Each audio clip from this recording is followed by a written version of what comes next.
یو پسر به بیس گیم شو خوش اومدین. توی این ویدیو میرم سراغ یکی از مهمترین تغییرات FC25 یعنی پلیر رولا که جایگزین اینستراکشن ها توی بازی شدن و توی ترکیب چیدن حتما باید بلد باشیدشون. پس بدون معطلی بریم سراغ ویدیو. توی سالهای گذشته سیستمی توی بازی به اسم اینستراکشن وجود داشت که میتونستیم وظایفی رو به بازیکنای تیممون بدیم که با توجه به اون توی زمین حرکت کنن که تمام بازیکنای زمین از مبتدی ترین تا حرفه‌ای ترین بازیکنتون همشون به یه شکلون وظیفه رو انجام میدادن. ولی امسال بازیکن‌ها پلیر رولی که دارن به 3 بخش تقسیم میشه، یعنی پلیر رول معمولی، پلیر رول پلاس و پلیر رول پلاس پلاس، که نشون میده اون بازیکن چقدر میتونه وظیفه‌ای که بهش میدید و به خوبی انجام بده. بریم سراغ ترکیب تا دونه دونه پلیر رولا رو بررسی بکنیم. توی ترکیبتون کافیه یه دونه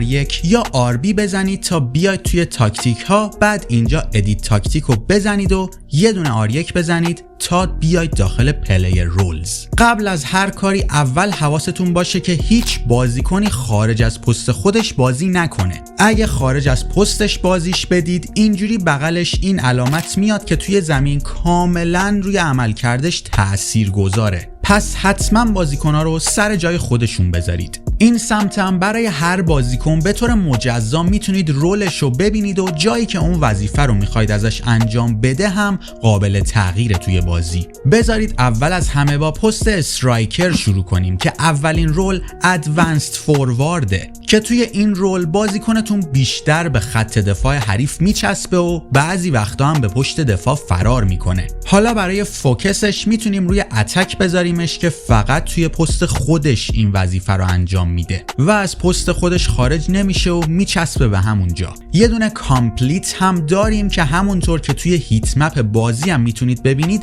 بازیکن به سمت چپ و راست زمینم میره و اونجا هم پوشش میده که چون اینجا وینگر داریم روی همون اتک بمونه بهتره. اگه ترکیبی که توش بازی میکنید تک مهاجم بود میتونید روی کامپلیت برید. توی رول بعدی پوچر رو داریم که متا ترین آپشن برای خط حمله است، دقیقاً مثل گدین بیهایندیه که پارسال توی بازی داشتیمش و بازیکنتون فقط پشت دفاع حرکت میکنه که خیلی متاه و میتونه بهتون کمک کنه که راحت تر دفاع حریف رو به هم بریزید. اما توی فالس 9 بازیکنتون رو به هافبکاتون بازی میکنه و بیشتر میتونید با رسوندن توپ بهش توپ رو توی زمین بین وینگرها و هافبکاتون بچرخونید. بیشتر این گزینه برای بازیکنای خوبه که سرعت زیادی ندارن و بیشتر به خاطر قدرت بدنی و قدرت سرزنیشون توی زمینن و توی بیلداپ و بازی سازی به کار میاد این رول، مخصوصا اگه با پاسای کوتاه و زمینی بازی سازی میکنید. توی آخرین رول برای پست استرایکر هم تارگت فوروارد رو داریم که برای بازیکنایی با قدرت بدنی به شدت بالاه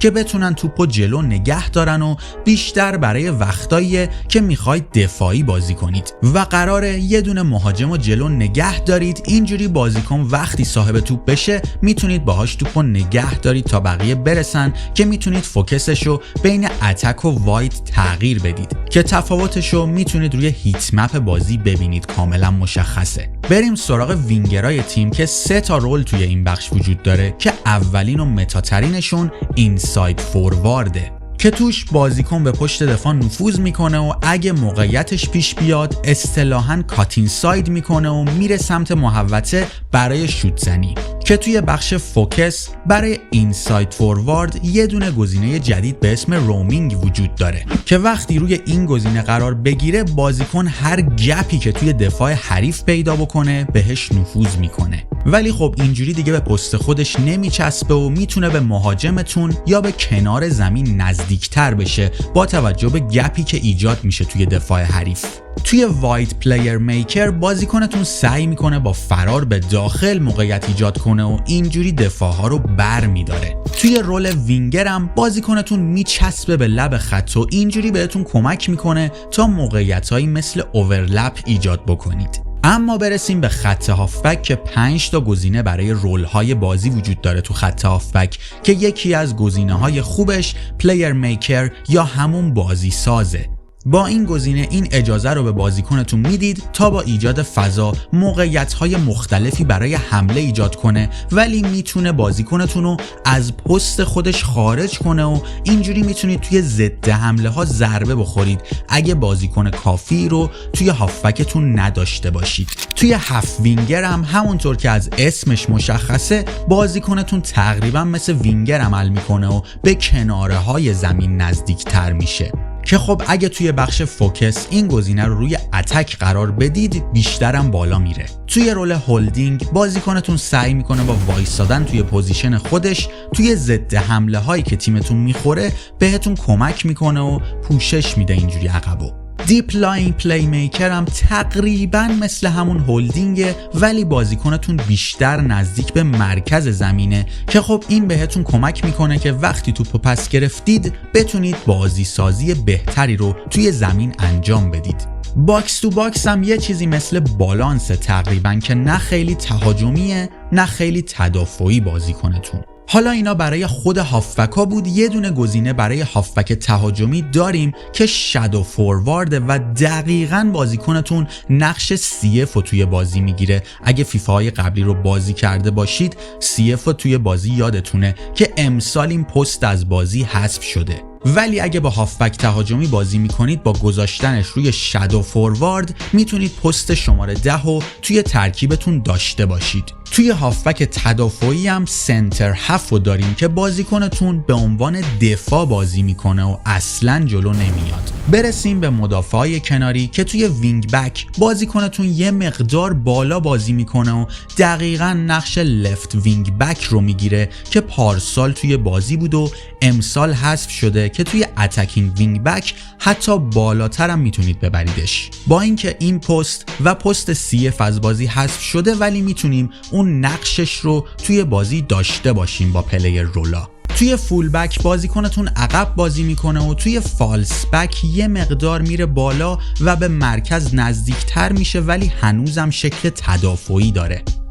توی مدافعای مرکزی اگه بازیکنتون روی دیفندر باشه عقب بازی میکنه که یه جورایی بالانسه، اما توی استاپر میره بالاتر و سعی میکنه با پیشبینی توپ‌هایی که برای مهاجما میاد و پرس توپو پس بگیره. اما توی بال پلینگ دیفندر اگه فوکسش روی بیلد اپ بذارید مدافع به قدری بالا میاد که به عنوان هافبک توی زمین میتونید ببینیدش که اصلا پیشنهاد نمیکنم این گزینه رو بهتون. اما گلر تیمتونم یه دونه گل کیپر داریم که تمرکزش روی سیو کردن توپاسو خروج نمیکنه زیاد، اما روی سویپر کیپر خروجهاش بیشتر میشه. این از توضیح پلیر رولا. کلا سعی کنید توی حمله بازیکن‌ها رو طبق اون پلیر رول پلاس و پلاس پلاسی که دارن قرار بدید. توی دفاعی که با توجه به تغییری که دوست دارید بدید باید قرار بدید پلیر رولتون رو و کلا سعی کنید که بیشتر بازیکناتون توی زمین پلیر رول پلاس رو حداقل داشته باشن توی ترکیب